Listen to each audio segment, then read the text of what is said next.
YouTube, Twitter, follow us, and share.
Good morning and welcome to WNHH FM's Dateline Hamden. I'm your host, Paul Bass, inviting you to look behind the headlines on the stories that make our community tick.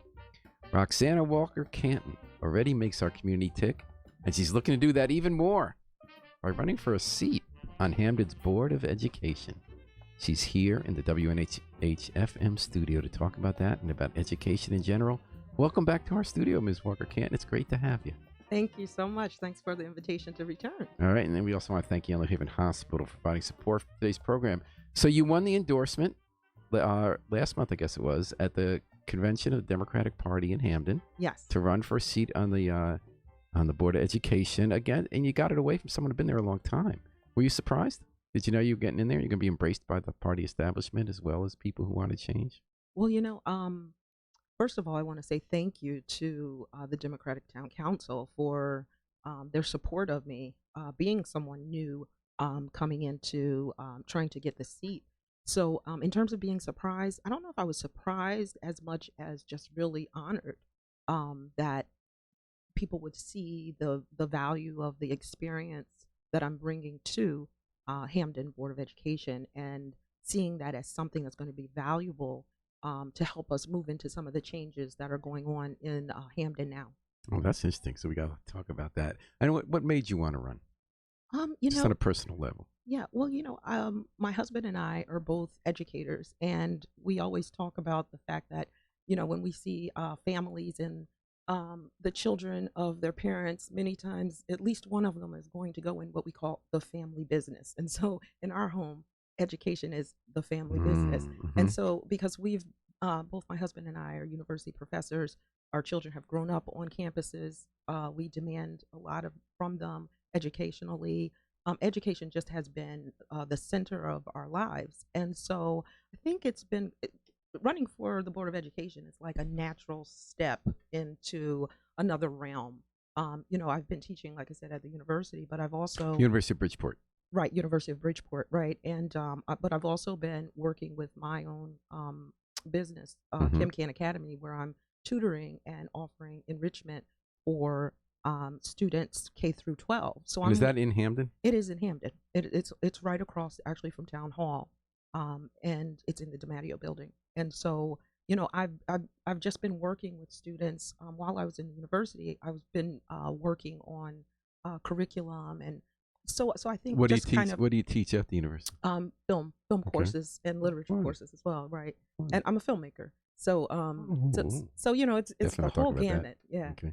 But I think just going into more kind of an administrative policy kind of realm is like my next step. Okay, that's interesting. So you certainly have the data in the terms of the human beings you interact with. You have 3 kids who've been through the Hamden schools. You told me from when the air. The third one's still in the high school. 2 have graduated and moved on. And you do this tutoring program every day, so you actually see the kids. You know what's going on in the schools, and you are an educator.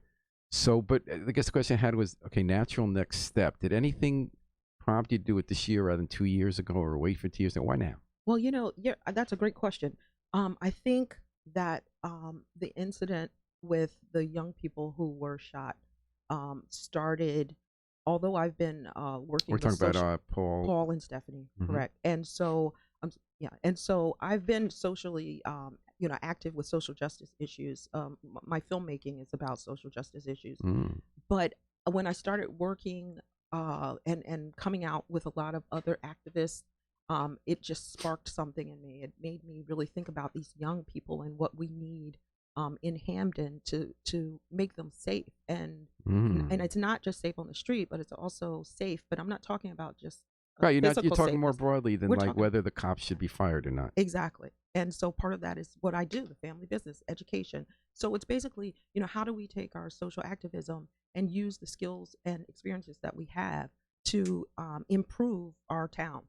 So it's fair to say you were involved in an important moment in activism in the town, and you said, "What role can I play Yes. in making things better?" And given that education is the family business, that you felt the role you could play is to get. But what a positive, constructive approach to a sad moment in your town. True. That's true. To take some action. Yeah, I hope other people do the same. And actually, I see that I saw that happen with other, and it happened to be women. 2016 with the Trump election. Right. Women, absolutely. millions of women in the country are saying, "Okay, first we're taking the street, then they say, what do I do next?" Exactly. And we're seeing it right here in Hamden as well. When we see Lauren is running for mayor, and then we have Lori and we have Rhonda running for right. You were legislative one of a council. bunch of new faces who are running for office. And it's interesting how the convention embraced a lot of them.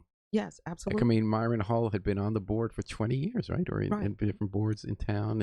And they said, I don't think it was digging him unless I'm wrong, but it was more like they want new people Right. involved, Absolutely. and so new blood. Right. And I know I read an article where there were interviews with a number of people who maybe didn't vote for Myron, and they were quick to say that, it wasn't about Myron at all. It was really about looking at what's the next steps for the And Board he's of still playing a Education. role in the town. He is. He's not running against you. He took an interim job to help them have some more fiscal analysis going on in the finance director in the town government, and where he's going to bring some of those questions he was asked for 20 years. He got some answers and put those to play. Right. Everyone can have a role. Absolutely. And everyone can know they're listening to Dateline Hamden on WNHH-FM. We're talking to Roxana Walker-Canton, who is running for the Board of Education in Hamden as what she calls the next step, logical, natural next step in a lifelong involvement in education. Have you been to Board of Ed meetings? Yes, I have. And what struck you? How's it working? I think, well, I think the biggest thing that strikes me is that there's not a lot of people going.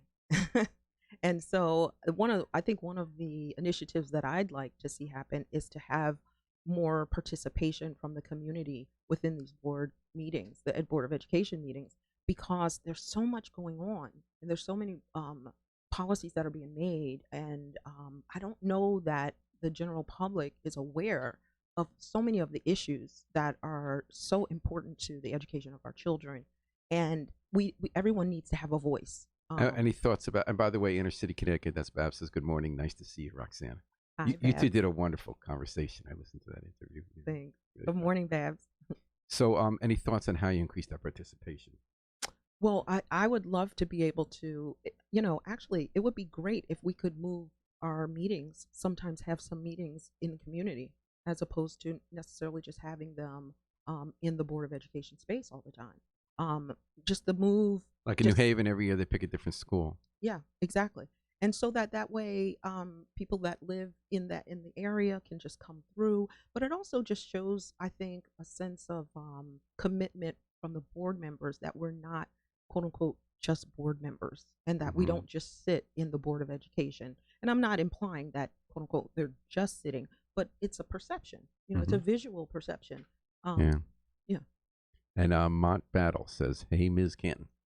Hi, Lamont. Good morning. All right. So now you grew up in Connecticut.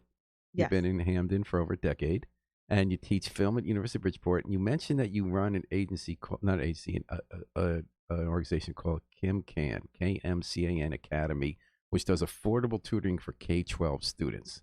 So you're doing that, and I guess you started. Did you still have 3 kids at home when you started that, or did you wait till the schedule cleared up a bit? You can't wait. It never clears up. So It you never did clears that up. while having a professional job in Bridgeport, and while ferrying kids around town, 3 of them. Yeah. You were also starting a tutoring Yes, Academy. absolutely. Wow. When did you start that? It's been 3 years now.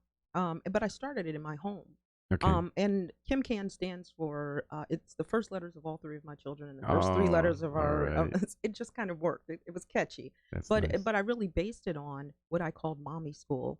So with my Oh, children, okay. and I know a number of parents do this, but that education is so important in our family that I would give them more work, more than what they were getting at school, and different kind of work. And they can tell you today about mommy school and have memories of that.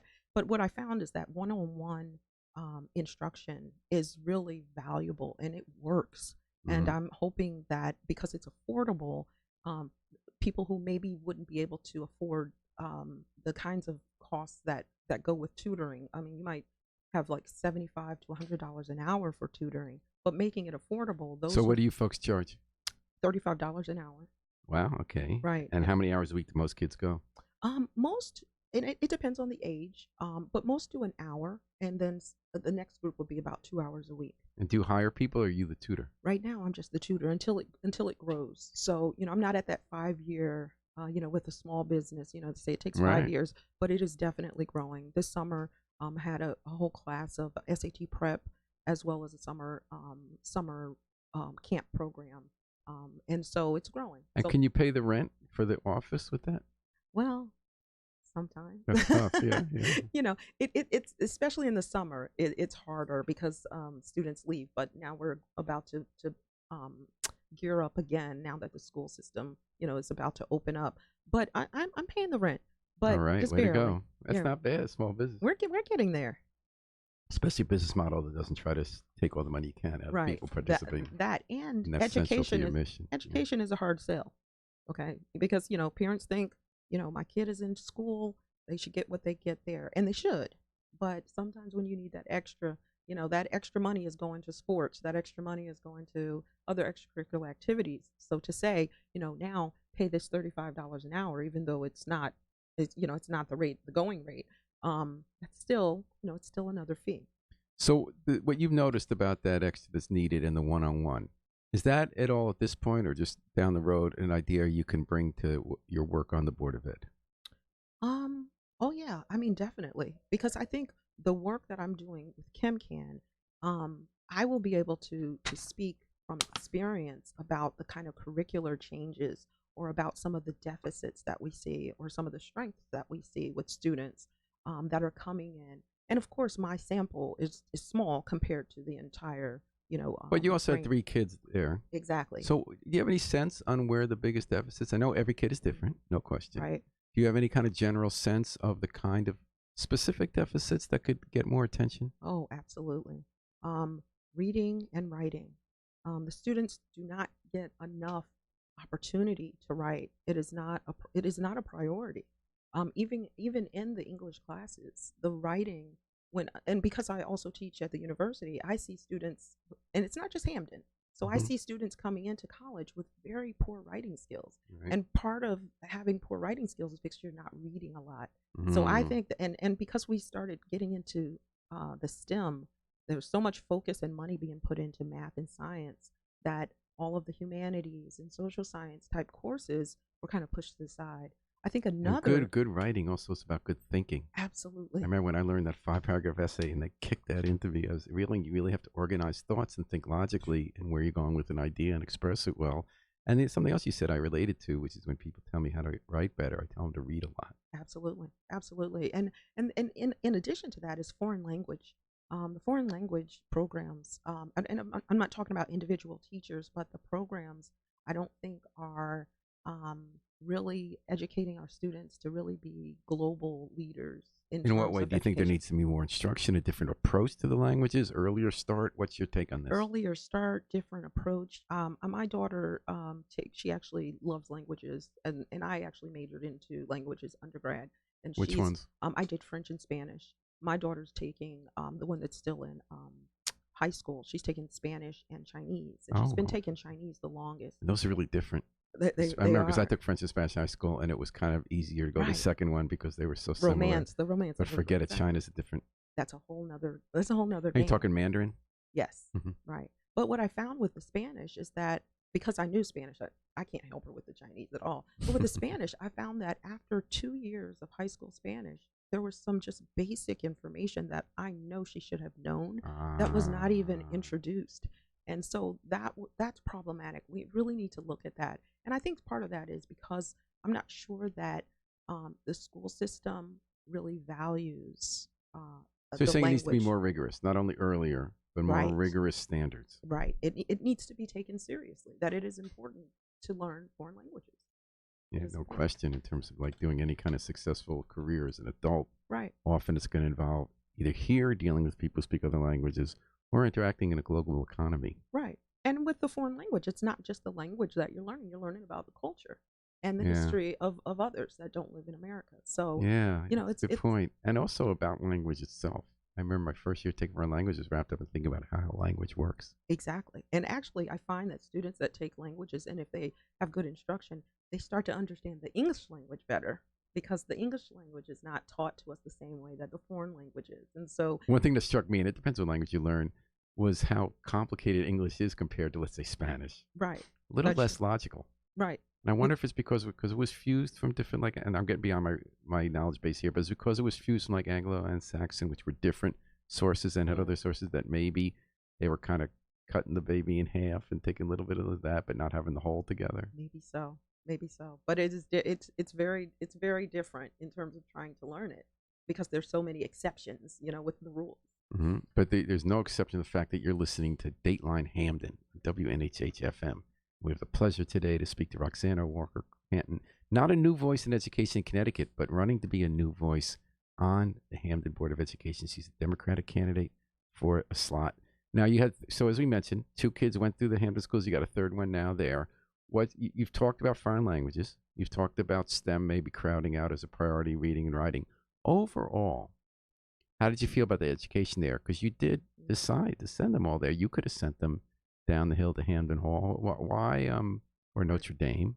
That wouldn't have been a hard ferrying operation for you. Right. Why'd you choose Hamden schools, and how you feeling about that decision? Well, it's a mixed bag because at different times, my oldest children did go to different schools at different times, but overall, they spent the majority of the time in Hamden schools.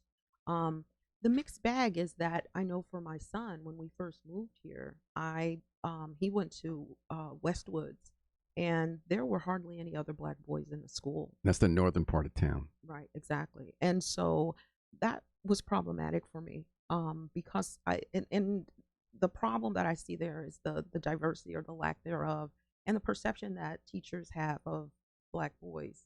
And that wasn't coming just out of the blue. There was actually an incident that happened very early on that was what was that problematic. incident? Well, I received a call from the teacher I was teaching, and she says, "Does your child have a learning disability?" And right away, that was problematic because you don't call a parent and ask that question. But her question was because he didn't follow direction. He didn't follow a direction.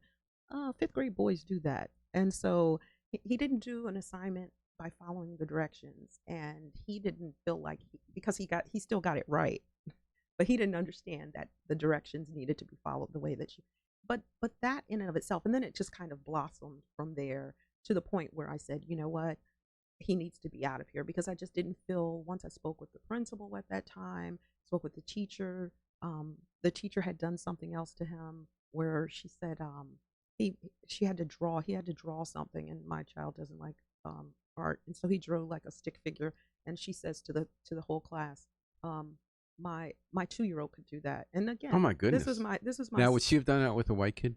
I don't know. I don't know. And was she white? Yes, she was white, and he was new, you know. And so when I came to talk to her Wow, about separate it, from the race issue too. You just don't say something like that in class. you just don't say that. Wow, He's that new. feels bad. He's, 5th grade boy. He's a 5th grade boy. He's one of only.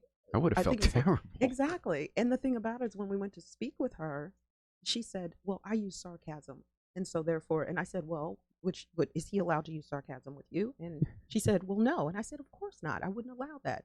I said, "But you know, you can use sarcasm for your pleasure, but when it infringes upon the space of a student, a child, that becomes problematic." So I was like, "He's out of your class right now." And so when they put him in another class, and when he goes to the other class, the first thing that the teacher says is, I'm just a substitute." So So that was when I said, okay, he needs to come out of here for a bit because it was just too much. And then did he go to the middle school or the high school? Actually, I homeschooled him until I could, because by that time, I put him in one of the magnet schools in New Haven. But at the time when I took him out, the lottery had already gone by, so we ended up going to Morrow Sheridan for a little bit, and then he came back to the middle school. How was Morrow Sheridan? I liked it. What happened with Morrow Sheridan though is that in the middle of the school year, they changed from from classes where the students would change classes for subjects to self-sustained classes, and the teachers really didn't like that. So you had teachers who had been teaching just math now having to teach history all of a sudden in the middle of the school year, and so I felt I wonder like why they did that. you know what? I'm not sure. I'm not sure why they did that at that time, but that just really, changed things. But I did like Morrow Sheridan, actually. Mm-hmm. I did. They had And the then how robotic. were the experiences, Miss with the middle school and the high school? Was that better? When we first started going to the middle school, I loved the principal, and I can't remember his name. He was here. He was there. I guess it's been,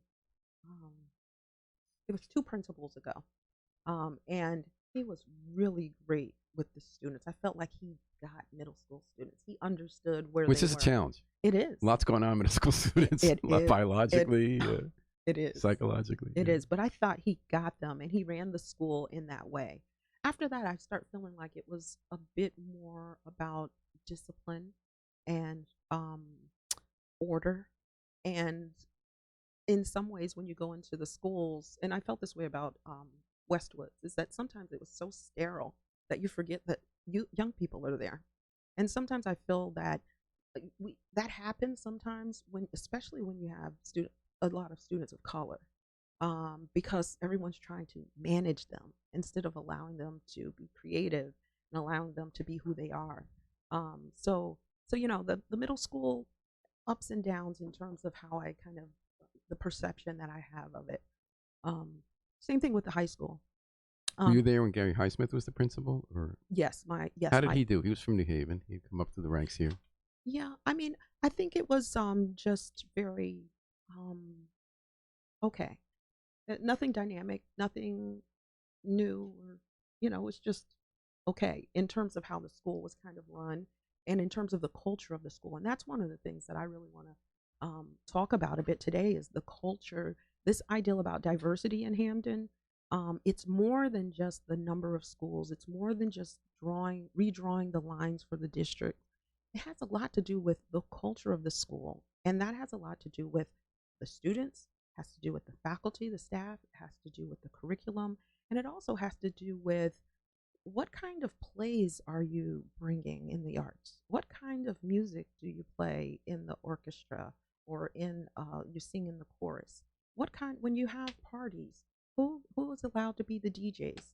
I bring some of that because these are things that my children have brought to me in terms of looking at the difference, say, from Hill House or Cross and Hamden.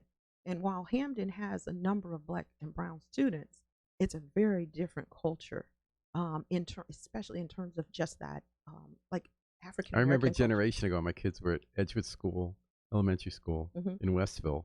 Historically, was a largely white neighborhood. It definitely not only white, but that was majority. And by the time they went there, it was overwhelmingly Black students, overwhelmingly white teachers. Right. And not Latino really. It was like mostly Black kids and white. and some white.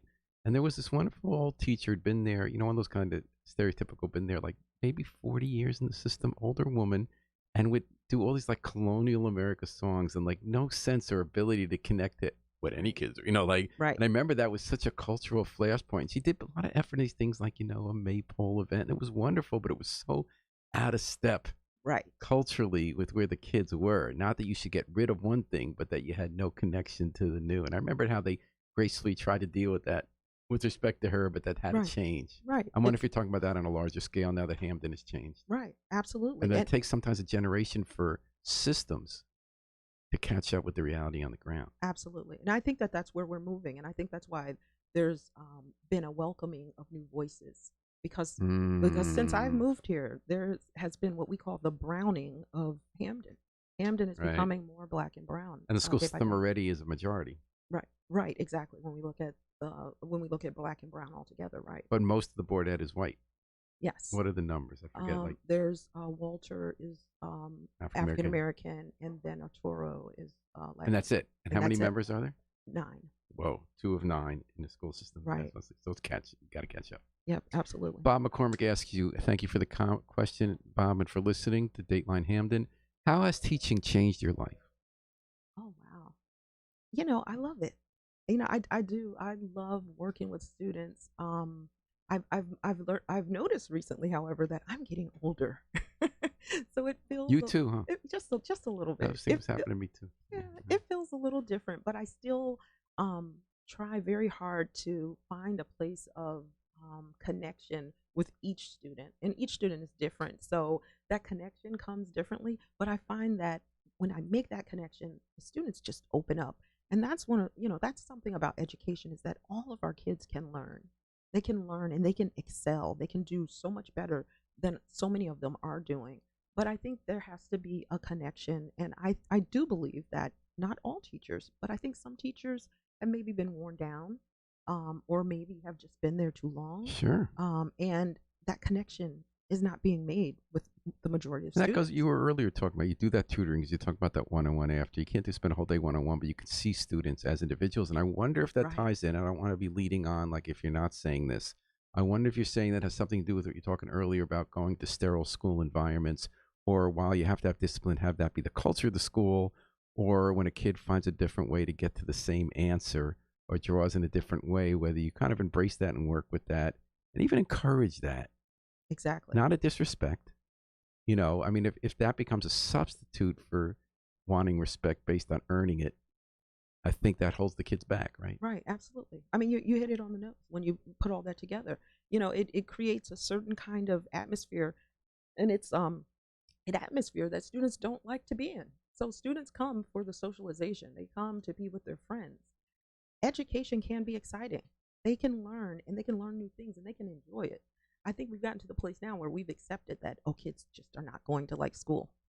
But we can make it be so much better. We really can. And I know that the students can learn, and they are so proud of themselves. And I'm not just talking about the little ones. I'm talking about the high school students too. Oh, some people love school. Yeah, some people. Yeah, but a whole bunch of them don't. And it kind of helps when the school loves school, when the teachers aren't beat down, like you said. Right.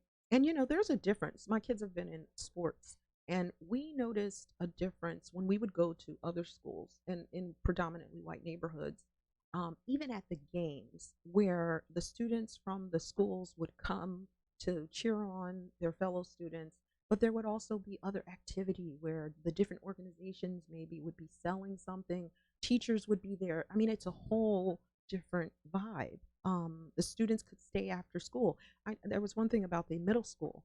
The students couldn't stay after school because the teachers wouldn't be there to supervise them. So you have this thing where, of course, teachers should not, they should be able to, in other words, they should be paid for the time that they have there, but maybe something should be built in that they have to participate in some way, especially, and this is key, especially for those teachers, well, especially for all teachers, but when we have teachers that don't even live in Hamden and don't want to spend the time with our students, that the same kind of time is spent with their students in other towns. So, there's a difference in the vibe of schools that are in predominantly white neighborhoods, where there's a freedom that students can have to be after school, to be supportive. But in Hamden, there's more, again, of that policing. So you'd like to see some kind of requirement to have them involved in some kind of extra after school activity. If that helps allow students to have a certain kind of freedom to be involved after school, and not and be involved in a way where it's kind of a sense of freedom. The students, I think, are more. You have to be kind of, like I said, at the middle school, you had to be supervised. So there were times when there were no students after school for the games because no one would be there. And kids sometimes respond well to, I remember thinking of Educational Center, the Arts ECA. My kids are in that after school program. And they kind of treated them like college kids, at least in the writing department, where they critiqued each other's work well. And they really worked as a team, and they had a lot of freedom to go on their own work with some guidance. And I think they rise to that. Yeah, right. They do. And so, But again, because there is this kind of policing as I call, or just kind of extreme supervision, you know, we don't see it happen so much. I'd like to see that change. Does that mean you're not for having cops stationed in elementary and middle schools? Oh, yes. I am so not against. I'm so against it. And unfortunately, when I look at the timing of that decision to have police in our elementary schools, and it came at the same time that we start talking about redistricting, I can't but make a correlation between now having white students that maybe have not been around people of color so much, and now they're going to be. This is a way to make the parents feel safe, and so I'm against it, because we don't need, if this was an issue about all of the shootings that are happening in schools, then fine, have the police outside of the school around the perimeter. But we don't need police in our schools. I don't even agree with them being in the high school nor in the middle school, even though they're already there. We have security guards, and the students respond well to the security guards. We don't need the police, because too many times the line in terms of what they're supposed to be doing in the school can be crossed. And in addition to that, we don't know the kind, especially in the times that we're living right now, where we see so much police violence that's meted out against Black and brown people. You don't know the kind of trauma that students have with just the presence of police. They're there to get an education. They shouldn't feel traumatized. So we can't take for granted that everyone just loves the police. And I'm not saying anything negative about the police. We need police in our society, and they do a great job, but some do not. And so and they don't need to be everywhere, is your argument. Exactly. They don't need to be everywhere. But people do need to know they're listening to Dateline Hamden and WNHH FM. We're having the pleasure this morning of speaking with Roxana Walker-Canton, who's running for a seat on the Board of Education as the Democratic candidate. Bob also asks, are a lot of kids bullied in Hamden schools? If you talk to students, you get a kind of a mixed experience with that. I think that there is some bullying going on, but I also think that there are some students that are really against the bullying as well. So I think students also work things out on their own.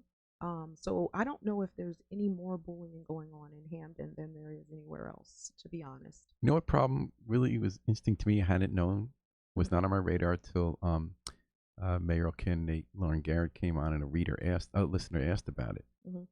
Vaping. I didn't know this, and apparently it's by no means just in Hamden. So many kids are vaping in the bathrooms, and they don't want them to do that at schools, that they're restricting access to bathrooms. That you can go to the bathroom only if there's an adult available to watch who's going in and out. Right. So there are kids who are having to hold it in for a long time. Right. Which obviously is not conducive to learning. And again, I'm not sure if that's happening in predominantly white schools.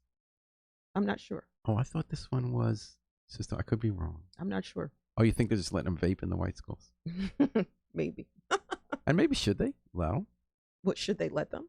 Oh no. Is he addicted? No. Actually, today there was an article about a bunch of schools in the country. Kids were going to the hospital from vaping. They didn't know if like other drugs got mixed in or something. It was weird, kind of like it was this wave just in the last day. But there's all kinds of things going on, because my daughter told me that they have, I guess I don't know all the I thought this was the terminology. high school, by the way. I thought this was happening at the high school where they couldn't go to the bathroom. Right, it is. Yes, but even in the middle school, there are still restrictions about bathroom breaks and stuff. So how should they deal with this, you think? Well,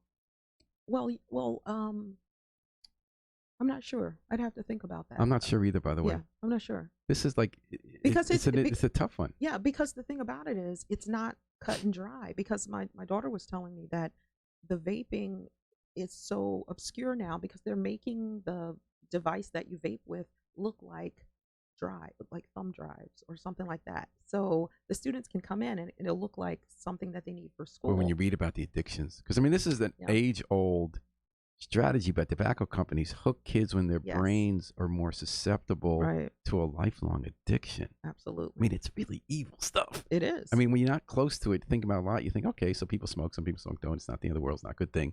But that when companies are specifically with the flavors and the targeting, trying to hook kids when their brains aren't fully developed so that they'll have them for life. Right. And then you read about the kids who like can't get up in the morning with having it right next to their bed and what it Yeah. does to the health. I mean, that's a terrible Yeah. thing. Yeah, I mean that's definitely something that we'll want to address. And again, I think the education behind it is important, and I'm not sure how much education that they're including in their health. Oh, okay. I see. Talk about in school Right. and what vaping does. Right. And, in one sense, it's not a new issue. Smoking Right. in the boys' room was older than you and I are. Right. And that actually was harder for other kids who don't smoke. You go into this cloud of smoke in the bathroom. It's not very healthy. So this is less noxious to the other people, Right. but it's hooking them faster. It's like scientifically engineered to hook these kids for life. Yeah, and it's terrible. It is.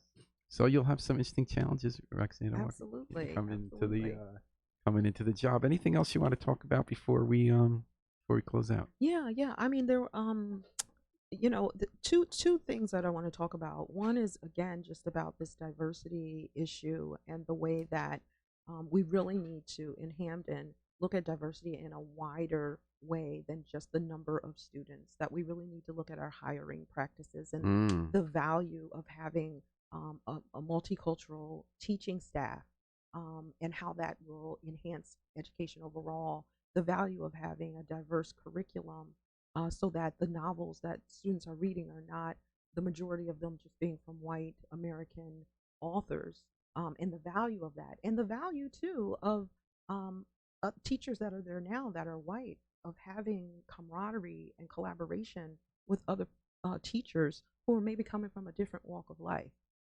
So not just the diversity in the makeup of the teachers, but how all teachers are working together and put some effort into that. Yes, absolutely. And how that will bring value to our system. I believe that Hamden can be one of the best systems in this state. I think we have all of the right pieces. We just have to really start to talk about diversity in real kinds of terms and not just look at It's really a great school system to take, agreeing with you about taking on diversity because there is such diversity. Exactly. I'm trying to think, which is the school that this is one of my bugaboos that had such complete diversity, almost Shepherd Glen. equal numbers of Asian Yes. American, Latinx, Yes. African American, and white. Exactly. And because it was so even, it was called too segregated by the state because their Right. formula is based on white and non-white, and they actually had to close the thing. So a state law passed in the wake of the Jeffersonian desegregation suit succeeded in screwing up Absolutely. total diversity. It was sort of, and that's another initiative. How did that happen? We need to, because we need to go to the state and question these ideals And of you didn't do diversity. that? I guess not. But hopefully, not hopefully. That's an initiative that I want to move forward with, because that is an exact example of how we're not really talking about diversity in real ways. And that's why I wonder whether our fixes do what you say not to do. Because all the examples you give had nothing to do with rigid formulas that had to do you said it's not just the number of people by race sitting next to each other. Right. So you actually had a well-intentioned, perhaps, law, definitely well-intentioned law, Right. said Jefferson O'Neill. I believe that. Lawmakers try to come up with solutions. And what they came up with was a formula, and this is not the only example of unintended consequences, that had a racist result. Right. And that a completely diversified school had to close because it wasn't enough white kids. Right. Because, and I think that it has that racist result because we have a lot of racism that it's institutionalized racism. So sometimes people are working from this institutionalized perspective, and they don't even know that they're working from that perspective, that they're centering whiteness. So everything else, so when they group everybody and say, oh, minority, the number of minorities, that means everybody is quote unquote a minority. If they're not white. If they're not white. And so even if they're majority. So everything's just compared to whiteness. Well, that's what makes me think fundamentally that white people can't fix systems by themselves. White races, or they can't be in charge of it. Right. Well, because there's no way the best intent. I know that I couldn't, no matter how good my intentions are, I could not understand really what it's like to sit in a classroom as a black kid. Right. So I don't see how I could possibly really understand how to fix that. I believe that they have to be part of it because white people have to talk to white people. And you see what I'm saying? And that's not to say black people or Latino people or Asian people shouldn't talk to white people. But white people have to start talking to white people and holding one another responsible and accountable for the perspective. And I struggle with that because I totally agree with you. And that's been back a big issue after 2016, although that's not what invented the problem. Mm-hmm. And I sometimes hesitate, and I know I shouldn't, when I'm close to somebody who's white. Uh-huh. And I never will join in racist discussion. And usually it's people who aren't out and out saying gross stuff, but, you know, Right. like it's really understood racism. I've had 10 tense conversations kind of recently with people I'm close to who Mm-hmm. are saying things that I think are kind of racist. So I'll argue on the merits, but I don't feel comfortable saying that's racist, you're racist. Because first of all, I'm racist. I'm white, like I try not to Mm-hmm. be. So like, on the one hand, I feel like who am I to tell somebody else? On the other hand, I'm also kind of convinced, and this is a cop-out, that it's not going to change them. It's going to make them more defensive. So just talk about the merits. But then we have these arguments going around the merits, whether it's criminal justice or politics. And then the merits, it just gets dug in deeper because we're not really talking about what we're talking about. Right. It's a tough one. We have to. And I think I'm pretty bad at it. You have to be courageous. I mean, if we look at all of the civil rights, those people who struggled during the civil rights era, and we're in a civil rights era now, Yeah. they had to be courageous. They had to make the choice, and that's white, black, everyone. That was part of it because white people were part of it. And so, but what happens if you're a white? And I'm agreeing with you, by the way. I'm talking sure. about why I'm not courageous. Yeah. What about a person who knows that he or she is flawed and feels like it's not going to be effective to call out other people rather than working on one's own and not participating in it, which is a cop-out, I agree. We're all flawed. The thing about it is even black people have racism, not racism in terms of being racist towards white people, but racism has affected us in so many ways. So even our perspectives about our own blackness can be flawed. I'm not arguing that, of Right. course, everybody has biases. The difference Right. being if you belong to the group that benefits from the bias, it's not equivalent to somebody else's bias on that subject. Right. But the thing is, we have to do it. I mean, that's the bottom line. If we don't do it, and we're leaving it for someone else to do, then it won't get done. Period. You know. So it's about being courageous, and it's about how you do it. And I just wanted to add before we leave too, though, that I've had some conversation from parents from SEPTA, which is the Special Education PTA in Hamden, and they have a lot of issues and the special education. That's a flashpoint. It definitely is. There's so many changes that are going on, and so many that need to happen. And what was so powerful about SEPTA, and I'm just now. I have to admit, I never heard of it. I thought you meant the Philadelphia Transit Line. Yeah. I'm from Philly too, right? I went to school at Temple, so I know about SEPTA. But what's great about SEPTA, from my perspective, is it's exactly what PTAs need to be doing. So my experience with PTAs when my children were in school is that it was just a lot of fundraising, and you have the welcome dinner, you have, I mean, it's good stuff, and it creates some activities after school, and parents can kind of come together. But a lot of parents were not part of it because a lot of PTA, especially PTA moms, it kind of becomes a closed kind of circle, and it's a lot about just kind of fundraising. But SEPTA is doing what PTAs need to do, which is to really look at some of the issues that are important. So this SEPTA is about the special education, the needs of families and students. And so some of their issues right now is that, one, the special education students, families did not know where their students were going to be going to school from month to month, and they might not know until the week before school. Now that they're making changes, they're trying to put all the special education students in in Wintergreen once Alice Peck is completed.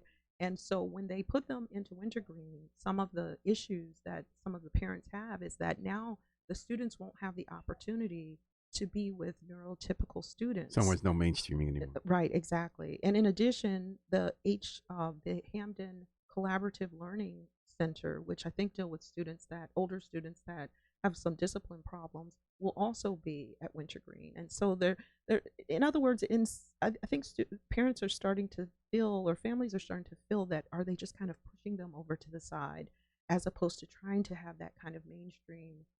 So do you oppose this plan? You'd like to see them mainstreamed?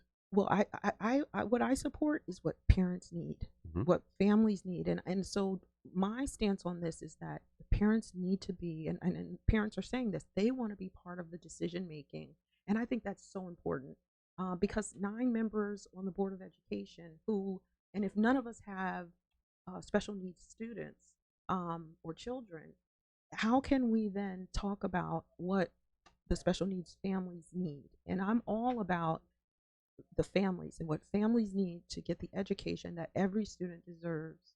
The other issue with that too is that we have special needs, and then we have what we call student support.